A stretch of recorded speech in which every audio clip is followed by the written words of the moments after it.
The Dominican Republic is on the second largest island in the Caribbean. That's it, down there, on the island of Hispaniola, about 2 hours south of Miami. Its lush landscape and crystal coastlines are inviting from 20,000 feet. But the true warmth of the island is found in its people, who embrace you like a gentle wave as soon as you touch down. We arrive in Santiago, one of the larger cities in the north-central part of the country. A bustling city, much like you'd see in other parts of the world. But this is not why people visit. Most people who come here are looking for fun in the sun. And when you go coastal, that's easy to find, as comforting island breezes carry you ashore in a salty, soothing surf. Yes, it's easy to see why people visit. But then, there's another side of this country that most don't see.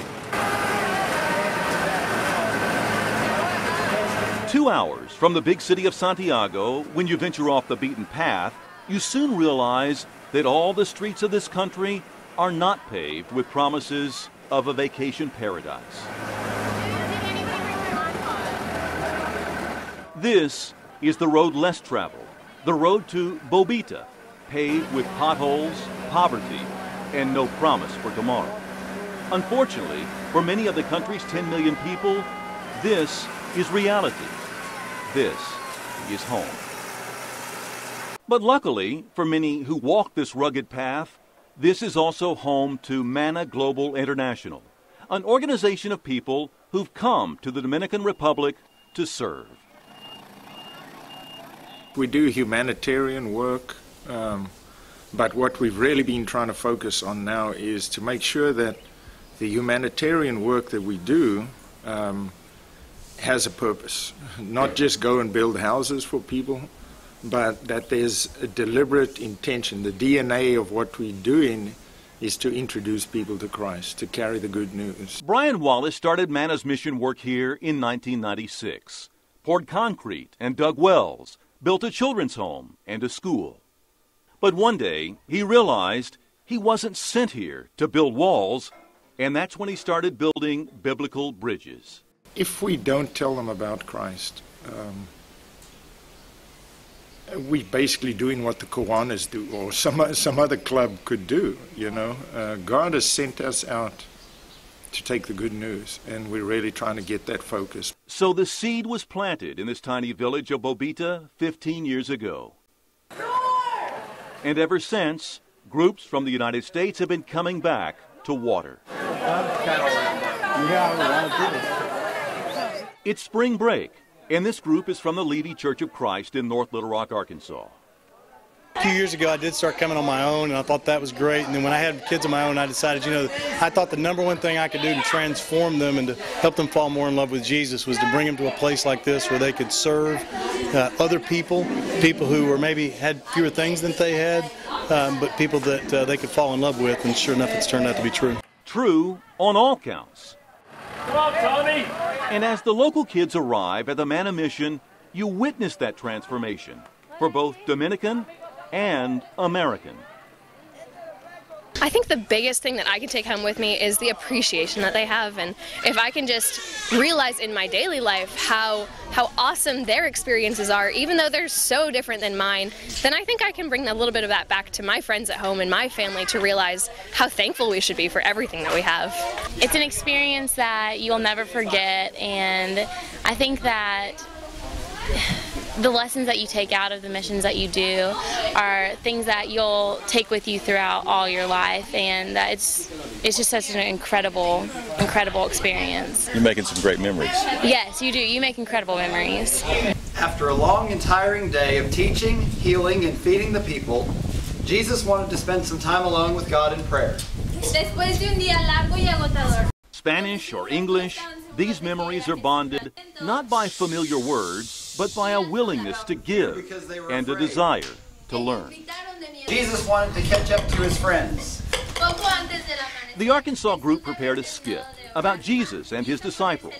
Matthew 14, Jesus walking on water, and Peter stepping out of the boat. And the waves began. It relates well. Just like this group of strangers, you witness friendships initially formed on a foundation of fun, then solidified by the cornerstone of Christ. Higher, higher, higher, higher, higher, higher, higher, higher. Lift Jesus higher. The group connects with the kids through songs and skits, games and sports. For many of these children, it's their first chance to embrace the joys of Christianity.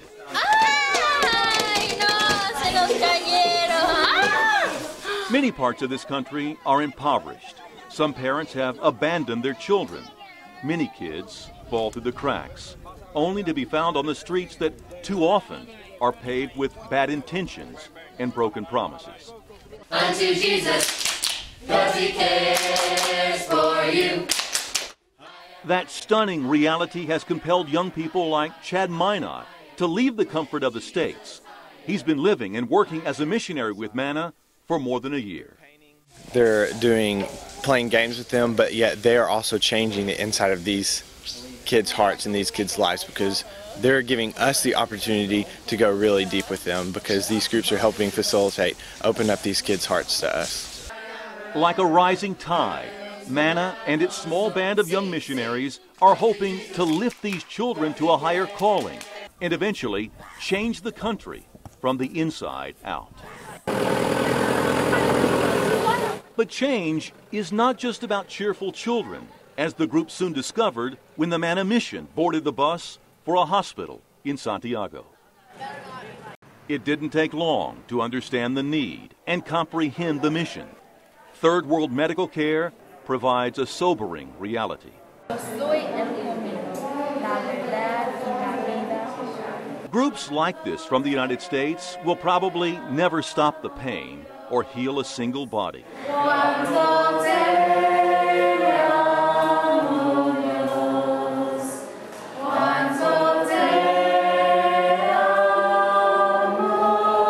But this prescription is clearly good medicine.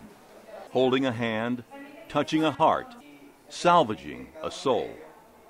Maybe they are healing. Audrey Parker knows the Dominican Republic is a long way from Texas, but she moved here because she wanted to make a difference, and it's certainly making an impact. If nothing else, if we do nothing else, if they don't feel any better, if they can't use any of the gifts we give them, they know that we are trying to do the very best we can to just offer them a small amount of hope and peace and the faith that we profess and try to walk in and day out. Faithfully following footprints left by Christ 2,000 years ago.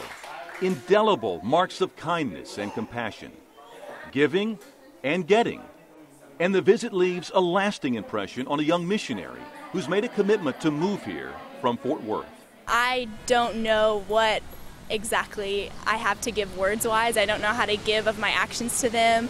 And so selfishly, it builds me and brings me so much closer to the Lord than I could have ever imagined. It's the same feeling you get when you see God's work carved into the countryside at Fort San Felipe. Unforgettable. Christopher Columbus landed here in 1502. The fort was built mid-century to protect the island from pirates. It's one of the oldest structures left standing in this country. For the group, a nice break before taking on the next challenge. This is the Puerto Plata City Dump, home to mountains of rubble and trash and hundreds of Dominicans who call this home. It's also one of the stops for Manna, a time for food, fun, friendship, and faith. Of course you hope that they can get out of this. Of course you can hope that they move on to at least a little more worldly success and that they can live in a nicer house and, get an education. But beyond that, we hope that they see us and they see Jesus, and we hope that they can truly learn what being Christ-like is all about. Jordan Crow was a teacher in Little Rock until he decided his skills could be better utilized in the mission field. So he's moving here to help. You learn more from these kids than you'll ever teach them. They have incredible joy despite the fact they live amongst trash. They're always smiling, always sharing. We haven't had a fight over the baseball and the bat yet. They're just so willing to play with each other, and with you, they're just fantastic. They can teach a lot about life. So these youth groups partner with Mana's young missionaries and share the principles of Christianity, visiting the sick, encouraging the poor, feeding the hungry, and eventually opening the door to a conversation about Christ. She said it's very important to be here because she wants to know the Word of God. Thanks to Mana, they do know. And now, with plans to open a Christian school, it's an open door more people are walking through.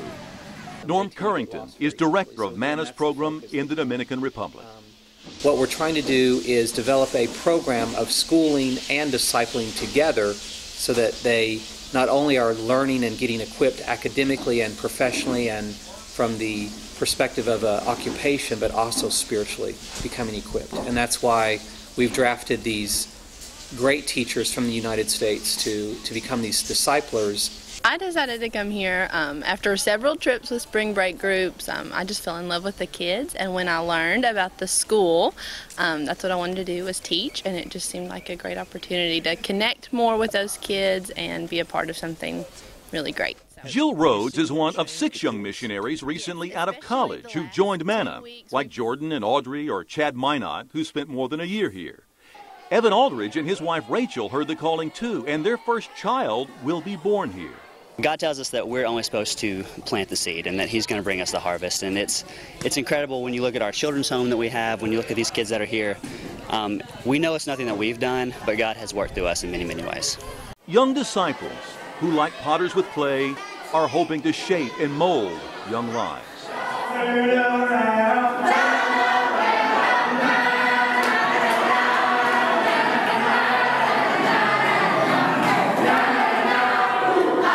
Right now, there are 20 children enrolled in the school, ages 3 to 18, 60 to 100 in the summer program. And many of these young Dominicans are dreaming about the future. Like 18-year-old communications major Marlene Perazzo, she sees her country as her own personal mission field. If you see the children, you can see that they are very sad. But when you give your love, when you talk about Jesus, they are very happy, and you can give your smile. You're changing their lives. Yes. And Mana has picked her up and changed her life. She hopes to use her newfound communication skills to expand Mana's outreach. God gave me this talent, and I need to use for Jesus. And this mission is grateful to all who serve. Jesus said, "Man cannot live by bread alone." Ironically, Mana may realize that more than most. So it's hoped that groups from the States will continue to come and share their talents, whether it's painting a porch or the landscape of a new life in Christ. There's work to be done. Oh, heck yeah. For many, this is a labor of love, modeled after Jesus and the life He lived, pouring His heart into people, showing them a loving Father, and introducing them to a new way. And for these disciples, Mana is about the bread of life. Mana's nothing. Mana's just a name. I really want to point them to Christ so that the greatest compliment they could give us is, "Who's Mana? I know Christ." So, unlike the rhythm of an island beat that beckons the masses to a Caribbean playground, the Great Commission is a calling summoned from living water that's found deep within.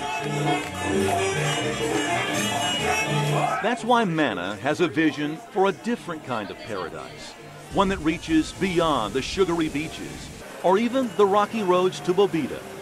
These are dreams of tomorrow, of a new home, one with gates of pearls and streets of gold. Surely, music to the ears of a loving Father, beaming with pride and proclaiming, "Well done."